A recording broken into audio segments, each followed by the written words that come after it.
Hello and welcome. Let's take a look at our top story. South Africa could be bracing for a big diplomatic challenge. Its foreign policy moves are in the spotlight, and billions of dollars worth of trade and aid might be in jeopardy. This looming threat is from none other than the incoming U.S. President Donald Trump. As per reports in the U.S. media, key Republicans are already pressing the incoming Trump administration to kick South Africa out of lucrative trade arrangements. This if the South African government does not change its position on Russia, China, Iran and Israel. South Africa is likely to be under intense scrutiny by the Trump administration. Some of the high-ranking Republicans have already shared their concerns over how Pretoria is leaning away from Washington's positions in a number of ways. Republican Senator Jim Risch, who is a high-ranking member of the Senate Foreign Relations Committee, has spoken to the U.S. media, telling them how South Africa's differing positions have an impact on the country's national security. There is also Senator Tim Scott, who has slammed South Africa for harboring sanctioned Russian ships and expanding relations with Iran.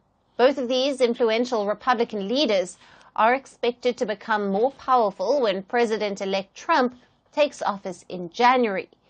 And with their advice, Trump might take an action against South Africa.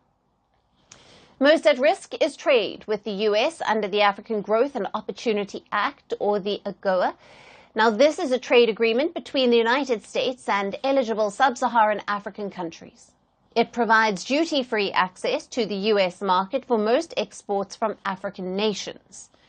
As per last year's data, South Africa has been the top beneficiary with around $3.6 billion worth of export, mostly vehicles and parts, fruits, precious metals and chemicals. However, U.S.-South Africa trade under the AGOA could be affected under the Trump rule. South Africa could also lose tens of thousands of jobs. Participating countries are required to meet a set of conditions to qualify to trade under the program.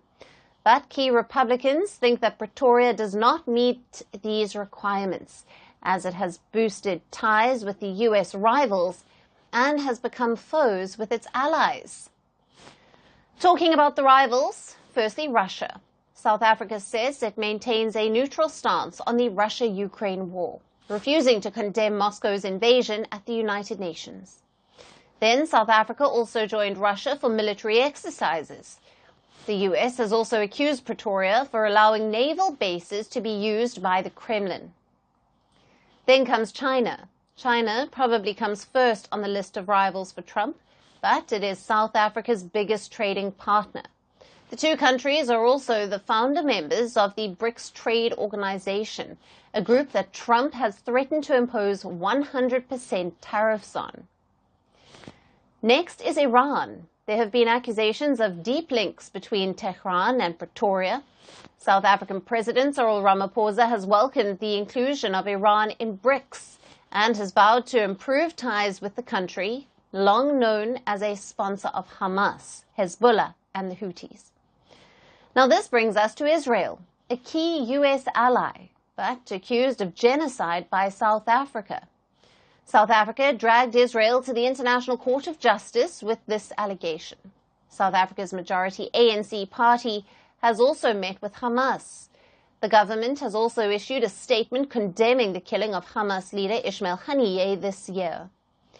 Though South Africa's President Cyril Ramaphosa had already been walking a tightrope balancing ties with Washington and its rivals, it did not impact trade under the Biden administration.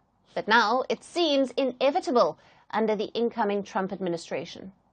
Can Ramaphosa avoid the Trump trouble, or will he be forced to reconsider his alliances? To discuss this further, we have with us Patrick Bond, a political economist who is joining us live from Johannesburg, South Africa. Thank you for being with us. Good to be with you. Thanks, Alison. Now, what leverage do key Republicans have in influencing the incoming Trump administration's stance on trade agreements with South Africa? And how might South Africa's relationships with Russia, China, and Iran, as well as Israel, factor into these decisions?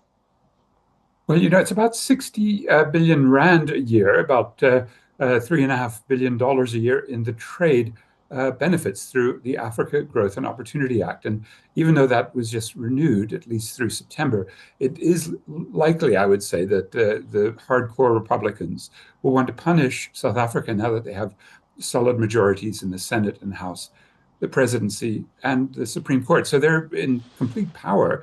That means they can override the World Trade Organization, as Trump has done before with sanctions against South African steel and aluminium. So I think cutting some of those benefits, which would hurt major Western firms, in fact, mostly Mercedes and a few German car companies, the Australian BHP Billiton for aluminium, the Indian but Luxembourg-based ArcelorMittal for steel. Those will be some of the companies hurt if those trade benefits are taken away. There's also some aid, especially the antiretroviral medicines that partly are bought from India through CIPLA, but also to some extent manufactured in the US.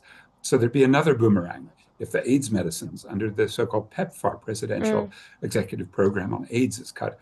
But then there's the other factor, Alison, which is here in Johannesburg, November 2025, like Delhi last year and like Rio de Janeiro last month, will host the G20. So obviously Cyril Ramaphosa, with his themes of solidarity and equality and sustainability, he'd like Donald Trump to be there and to be a cooperative player. I mean, that's, I think, a little bit far-fetched, a little bit of a fantasy, but that's another area where the US will have a certain leverage. They're meant to take over the G20 in 2026. But, with Trump, he's just breaking so many bilateral relations.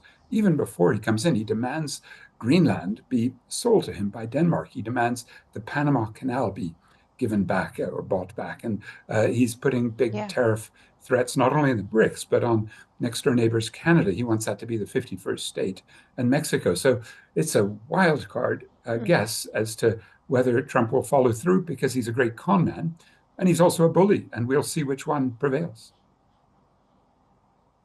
Sure. Right.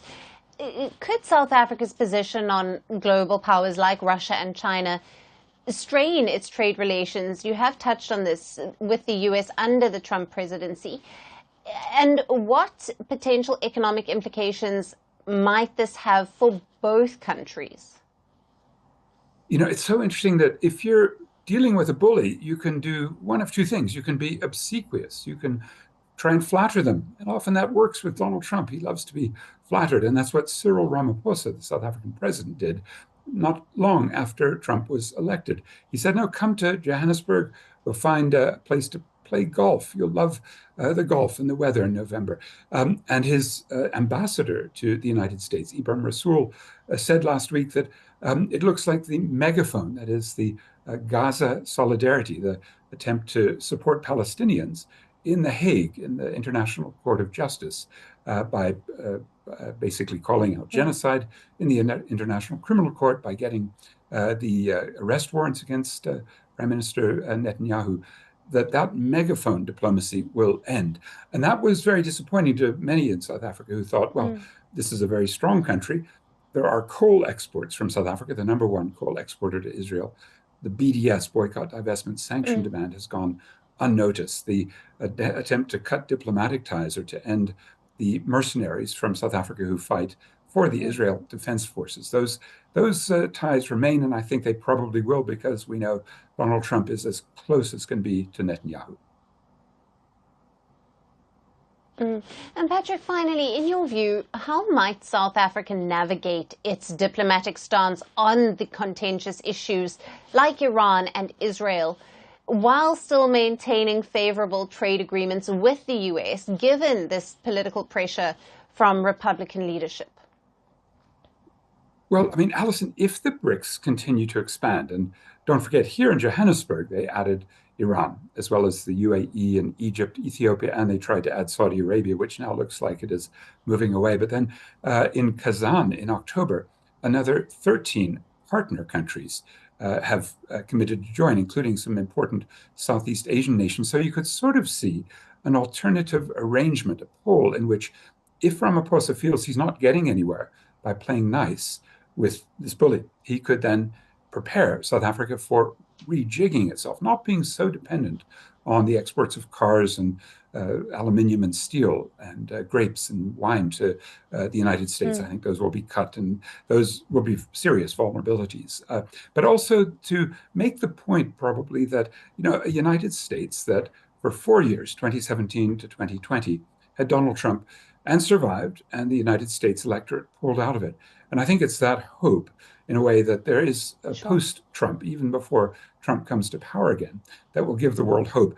The crucial one being the climate catastrophe, because Trump has committed to walking out of UN climate negotiations. South Africa plays a sort of middle road, often working closely with the West, but being critical as well of the climate catastrophe being caused by high-emitting nations. And India, of course, as well, having done so just at the end of the last UN climate summit by being very angry that not enough funds were delivered by rich countries. I think that'll be one of the most important underlying tensions.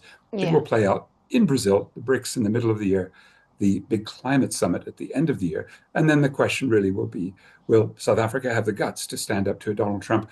Donald Trump may not even come here to the G20. He may call this the SOL nation and send his deputy, J.D. Vance, or at some point he may just drop out of many of his multilateral arrangements and withdraw the offer for South Africa to join the United Nations Security Council as a permanent member, although without any veto power. And all we can do is guess. And I hope that the people in Pretoria are not only trying to play nice with Donald Trump, but they've also got in the back of their pack another harder card, which would be to set up some alternative arrangements and not be so dependent on the U.S. for trade, investment, finance, and the AIDS medicines, and to find other ways to make up for, especially electricity that goes into those exports, distributed to small businesses here.